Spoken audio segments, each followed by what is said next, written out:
ગુજરાતના મહત્વાકાંક્ષી વિદ્યાર્થીઓના સપના માટે માર્ગ મોકળો કરવાના પ્રયાસ રૂપે Karnavati study abroad consultancy study in France તકો પર કેન્દ્રિત ગતિશીલ અને માહિતીપ્રદ સેમિનારનું આયોજન કર્યું હતું. આ ઇવેન્ટ ટાયર 2 માર્કેટમાં વિદ્યાર્થીઓ માટે તૈયાર કરવામાં આવી હતી. આ સેમિનારમાં સ્ટડી ઇન ફ્રાન્સ પર ધ્યાન કેન્દ્રિત કરાયું હતું, જ્યાં management, digital marketing, IT, HR જેવા જુદા જુદા કોર્સીસ ઉપલબ્ધ છે.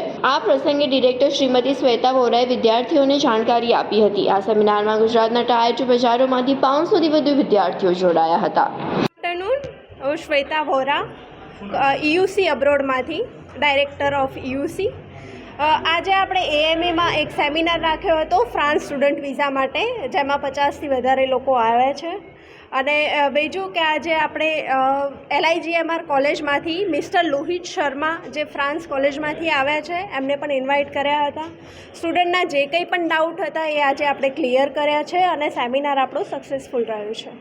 Thank you.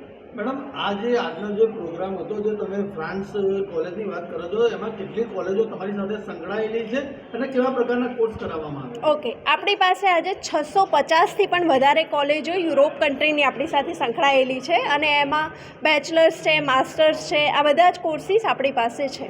તમારા તરફથી જે સ્ટુડન્ટને તમે એબ્રોડ મોકલી રહ્યા છો, એ લોકોને તમારા તરફથી શું સવલત આપવામાં આવે છે? ઓકે, આપણા તરફથી એમને ફંડિંગ આસિસ્ટન્ટ આપવામાં આવે છે, જોબ આસિસ્ટન્ટ આપવામાં આવે છે, એમના ઇન્ટરવ્યૂની પ્રિપેરેશન કરાવવામાં આવે છે અને એમને ઇનકેસ જો સેમિનારમાં જો એ લોકો એડમિશન કરે છે તો એ લોકોને એપ્લિકેશન ફીસ જે હોય છે એમાં પણ 50% ઓફ આપવામાં આવે છે. અત્યાર સુધી કેટલા સ્ટુડન્ટોને આપણે મોકલેલા? અત્યાર સુધી આપણે 550થી પણ વધારે સ્ટુડન્ટ યુરોપમાં મોકલી ગયા છીએ.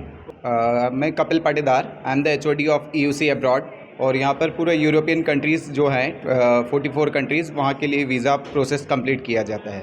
वीज़ा एंड कंसल्टेंसी के बारे में कुछ बताइए. ओके, बेसिकली आज हमारा ऑन द स्पॉट एडमिशन भी था और यूनिवर्सिटी रिप्रेजेंटेटिव आए थे जो LIGMR, MBWay और लिसप इंटरनेशनल है, यहाँ के यूनिवर्सिटीज़ के रिप्रेजेंटेटिव आए थे. और आज की डेट में जिन्होंने भी एप्लीकेशंस किए उनको 50% एप्लीकेशन फ़ी वेवर और वीज़ा के पूरा प्रोसेस के बारे में बताया जा रहा है कि जो मिथ है कि वीज़ा में क्या प्रोसेस में बच्चों को दिक्कत आती है, उसके लिए पूरे सॉल्यूशंस दिए गए हैं. आज के दिन में कितने लोगों ने रजिस्ट्रेशन करवाया? आज 150+ रजिस्ट्रेशंस थे. कौन से कोर्स में? उसमें कैसा है, बैचलर्स कोर्स भी है, मास्टर्स कोर्स भी है और अलग अलग कंट्रीज़ के लिए है. तो मेन फोकस आज था स्टडी इन फ्रांस.